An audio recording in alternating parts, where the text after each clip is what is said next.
Hey sexys, tudo bem? Ótimo.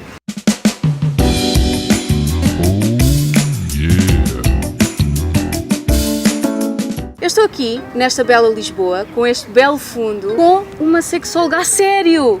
Não sou eu, que eu não sou, vocês sabem! Só para vocês poderem finalmente tirar as dúvidas a sério, que vocês vêm pedindo tantas e tantas vezes. Aqui está a Aline, comigo, diretamente do Brasil, veio aqui de propósito. Veio de propósito do Brasil. Mas eu moro aqui! Mas isso não era preciso dizer. Ah, tá bom! Portanto, vamos tirar as nossas dúvidas. Eu tenho aqui umas quantas perguntas que vocês mandaram e a Aline vai responder. E melhor que eu, de certeza. Aline, pronta? Pronta, vamos lá! Não se esqueçam, antes de mais, no fim do vídeo, passam lá em baixo, na descrição, vai estar toda a informação da Aline, incluindo o canal dela. Por favor, passem lá, deixem um like, subscrevam, sim? Nada de esquecer, porque a Aline está-me a apoiar imenso e vocês sabem que eu preciso, porque eu sou um bebezinho no YouTube. É verdade, e a Aline está a fazer este grande favor e eu agradeço imenso. Pronto, vamos então. Vamos lá. Uma das perguntas que nos foi feita por uma menina foi: como contar aos meus pais que perdi a virgindade? Então, essa é uma pergunta bem clássica e a questão de virgindade dos adolescentes, nossa, tem bastante dificuldade. Primeiro, se você não tiver um diálogo, uma conversa com seus pais, com sua mãe, o que é bem difícil, né? Você vai procurar alguém próximo da sua família, que está ali. Ou uma tia, ou uma própria irmã, ou uma amiga que esteja no seio, no agrupamento familiar ali próximo, para poder conversar e dali chegar até a sua mãe, né? Então, essa é um meio que você pode fazer. E no outro, é você justamente chegar: olha, mãe, aconteceu isso, eu perdi minha virgindade, eu queria seu apoio, não me critique, não me julgue, e aconteceu, né? Eu acho que é o meio mais fácil de você fazer essas duas situações. Eu vou ir direto mesmo conversar com sua mãe, porque você vai precisar de ajuda para ir no médico, né? Para ir na ginecologista, para fazer os exames direitinho, ou então você fala com uma tia, com sua irmã, ou com uma prima, né, que possa dar esse apoio para você. É o mais assim rápido que você tem que fazer. E ir pro médico, gente, depois, se você não foi antes.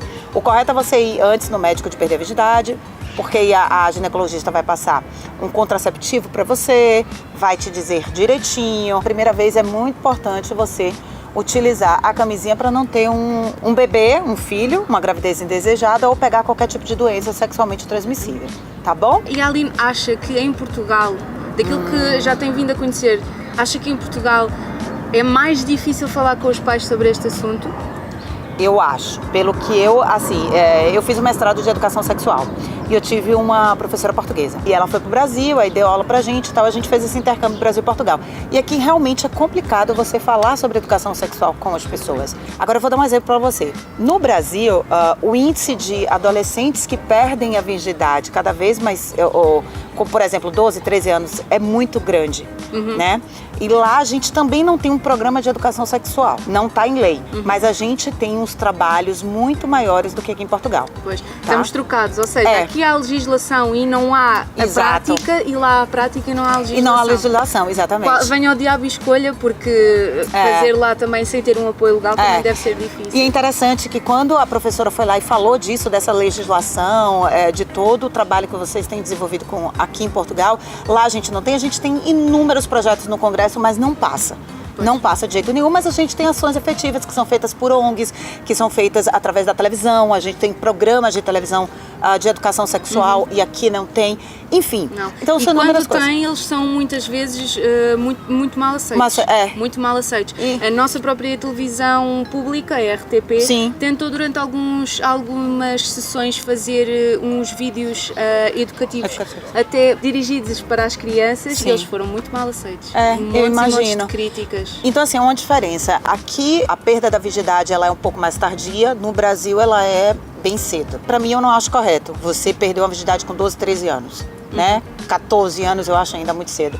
Mas assim, cada pessoa vai entender qual é o seu momento a partir da sua intenção, dos seus valores, do seu relacionamento. Então não adianta, tem muita pergunta que vem pra mim também: ai, com quantos anos eu vou perder a virgindade, Aline? Gente, não sou eu que tenho que dizer com quantos anos você vai perder a virgindade. Quando você perde a virgindade, você vai entrar num monte de preocupações.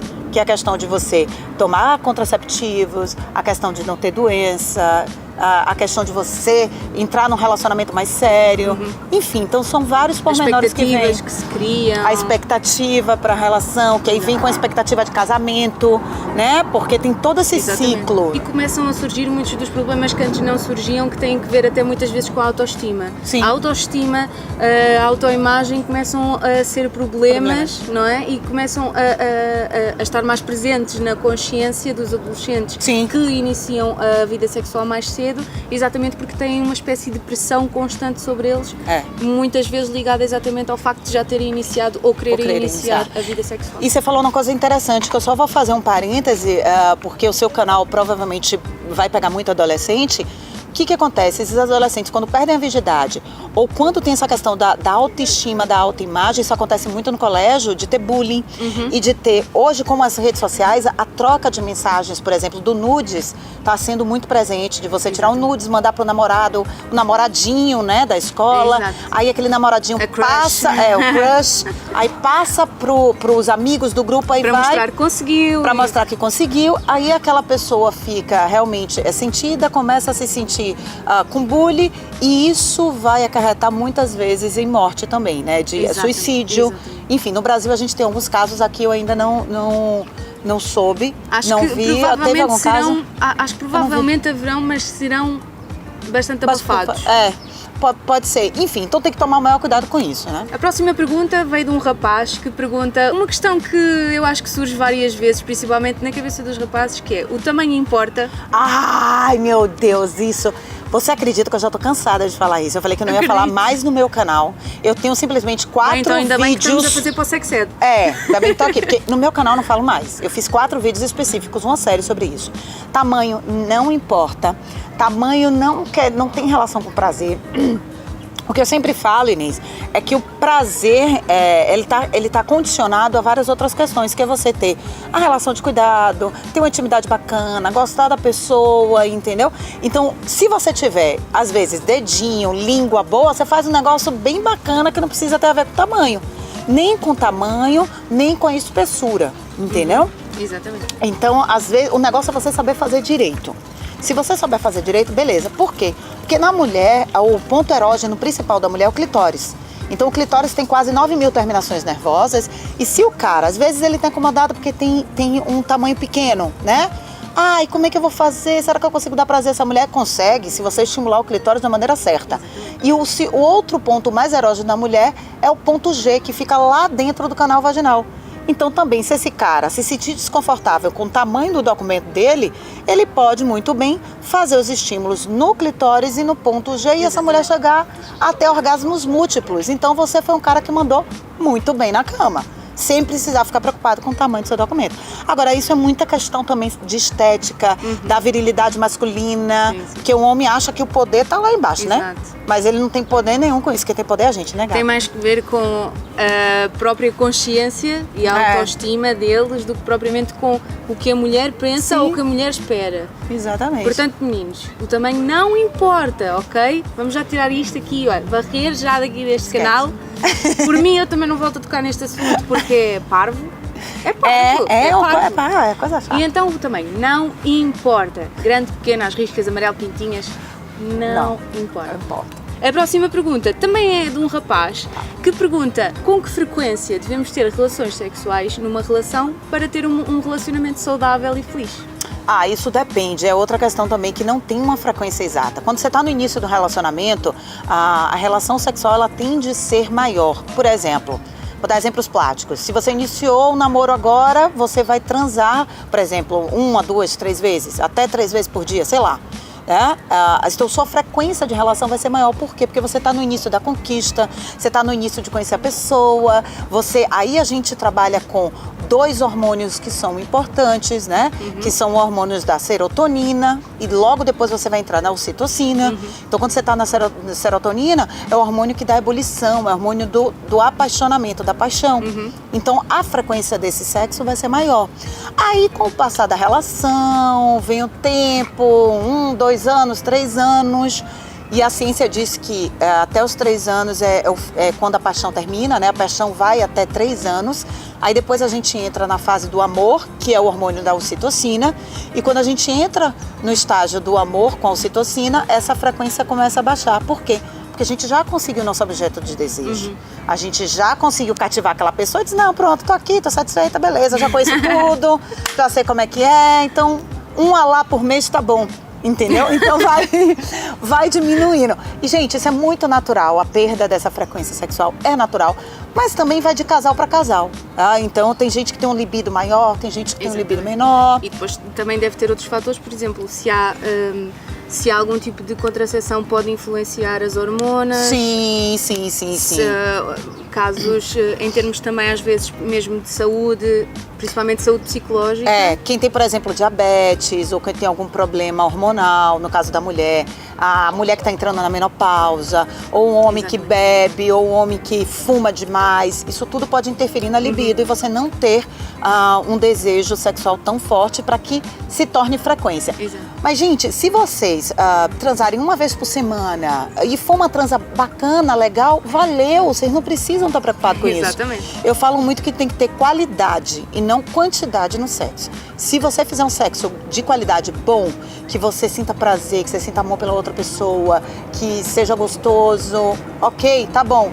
Depois, não precisa ter mais aquela... Entendeu? Exatamente. Então vamos para a nossa penúltima e a pergunta é: quais os sinais de que uma pessoa está interessada em ter uma relação comigo? Ai, gente, são vários. Você tá falando de homem pra mulher ou de mulher pra homem? Neste caso, como é que eu falo isso? foi um rapaz que perguntou. Então é a mulher interessada Ou seja, no homem. como é que um rapaz percebe que uma rapariga está interessada nele? Tá. Primeiro, sinais, olhar. A mulher é muito questão de toque, né? Então, se numa conversa você perceber que a mulher tá olhando demais e daqui a pouco a mulher faz isso em você, pega, já demonstrou interesse, tá? E eu acho que o ponto principal é papo, é conversa. O cara precisa ser bom-humorado para cativar a mulher. Mulher gosta de bom humor, né? Gosta de um papo inteligente. E você saber naquela cena inicial é basicamente isso. Ela vai olhar profundamente você, se tocar, chegar junto, é porque ela já demonstrou que tem interesse. E normalmente a mulher gosta muito de passar a mão no cabelo, aquela coisa assim, né? De fazer. Então, se sua conversa estiver boa, ela vai passar a mão no cabelo e tal. Se sua conversa estiver desinteressante, ela não tiver afim de você, ela vai ficar cruzar o braço. Assim, não, a linguagem corporal também fala muito, ela afasta-se um pouco. Afasta um pouco, bota aqui, tá bom, vamos embora, eu tenho uma reunião, ou qualquer coisa desse tipo. Então aí você vai perceber logo que ela não tem interesse em você. Visto que hoje em dia há tanta interação via internet, redes sociais, como é que através só de um diálogo, que nem sequer é cara a cara, há alguma maneira de um rapaz ou mesmo uma rapariga perceberem que alguém está interessado neles? Então, pelo diálogo, o WhatsApp ou redes sociais, o interessante é você perceber como aquela conversa está sendo conduzida. É isso. Se o rapaz, por exemplo, mandar uma mensagem, um texto bem-humorado, você já vai se abrir, você vai dizer, opa, você já dá aquele sorriso, ai que legal, olha ele. Então, já criou uma conexão ali. Exatamente. Então, na mensagem de texto pela internet, é isso, é você perceber se aquela conexão bateu, se aquela intimidade ali, se aquele texto foi bacana, aquela conversa foi leve, descontraída, nada tenso ou cobrando alguma coisa, tá? Então, pela internet, o básico seria isso. Pronto, e então chegamos à nossa última pergunta, que é, e esta é minha pessoalmente, esta é a minha pergunta, que é, com que idade devemos começar a introduzir a educação sexual às nossas crianças e qual é a melhor maneira de o fazer? Existe um trabalho de educação sexual que começa desde o bebê e Freud já trazia isso. Freud tem as partes que ele trabalhava da sexualidade infantil. Então, o bebê nasce, ele já demonstra, através da linguagem corporal, ele começa a demonstrar que ali ele é um ser de sexualidade. Exatamente. Por exemplo, quando ele coloca o pezinho na boca, né? O momento em que o bebê já coloca o pezinho aqui na boca, começa a chupar, ele está descobrindo que ali é um pé e que ali é sensível, né? Da mesma forma, quando a criança de 2 anos, 3 anos começa a mexer lá no pipi, lá embaixo começa a tocar e a mãe vai, menino, tira a mão daí, isso é errado e tal. Não, não é errado. Não. A criança está descobrindo, Exatamente. ele não sabe o que é aquilo ali, mas no momento que ele toca, ele está vendo que tem uma cosquinha, ele está sentindo cócegas, como a gente fala, né? Sentindo cócegas é porque o negócio tá bom, tá gostoso, mas ele não sabe o que vem depois. E a mesma coisa da menina, quando a menina começa a se tocar, a adolescente começa a entrar na fase de masturbação ou a se roçar, né? Por exemplo, a iniciação da adolescente é se roçar na calça jeans. Então ela tá aqui, ela tá se enroçando, por quê? Porque o clitóris, ela tá manipulando ali a calça, ela tá sentindo alguma coisa diferente, uma sensação gostosa. Então, a iniciação da conversa, ela deve vir nessas 3 fases. Desde a fase do bebê, claro que o bebê não vai entender, mas você, ao tocar no bebê, você vai dizer, olha, filhinho, eu tô limpando aqui o seu pipi, né? Aqui tem o seu rabo, aqui tem o seu pezinho, de começar a dizer para que no inconsciente esse bebê entenda que aquilo ali não é ruim. Porque muitos pais, por não ter essa educação sexual, eles entendem que aquilo faz o contrário. Eles mostram para a criança ou para o início do bebê que aquilo ali é ruim, que o órgão genital é ruim, ou que lidar com outra pessoa do mesmo sexo é ruim, ou do sexo oposto é ruim. Então eles trabalham de maneira diferente. Então quando vê a menina fazendo xixi ou brincando com o menino, pegando lá no menino criança, não, minha filha, sai daí, tá errado, você não pode, isso é coisa feia, não olha pra isso. Como a criança não sabe nem o que é. Então os pais, eles devem começar a introduzir essa conversa desde bebê, e passando por essas etapas, né? Dizendo, olha, isso aqui você tem, é uma pepeca, a mamãe tem, mas é diferente. Quando você crescer, você vai ter igual, sabe? E manter esses tipos de conversa. E deixar de ter o medo do tabu e de que é errado e o que é que as pessoas vão dizer porque o menino está no meio da rua a meter a mão na calça. Pois é. Então, é você conversar, não, filhinho, ok, pode meter a mão na calça, mas não aqui. Exatamente. Vamos fazer num ambiente mais privado, porque aqui tem um pipi, você faz o xixi. Então tem que ser esse tipo de conversa para que a criança cresça uma adolescente dizendo, poxa, aquilo ali é bom, não é ruim. E muitos traumas dos adolescentes que chegam à fase adulta, eles estão relacionados à infância e tem tudo a ver com a sexualidade. Pronto, e acabaram as nossas questões por hoje. Eu gostava muito de agradecer à Aline por nos ter ajudado aqui a responder a estas dúvidas que eu tenho a certeza que muitas pessoas têm, não querem a dizer porque ainda têm algum medo, é normal, mas vocês já sabem que este é o vosso espaço seguro, vocês podem fazer as dúvidas que quiserem. Não se esqueçam também de passar no canal da Aline, onde de certeza que vão encontrar todo um mundo de informações que aqui ainda não conseguem. Está lá em baixo. Deixarem um gosto e subscreverem e nós ficamos por aqui e vemo-nos no próximo vídeo. E até lá não se esqueçam, stay sexy! Tchau!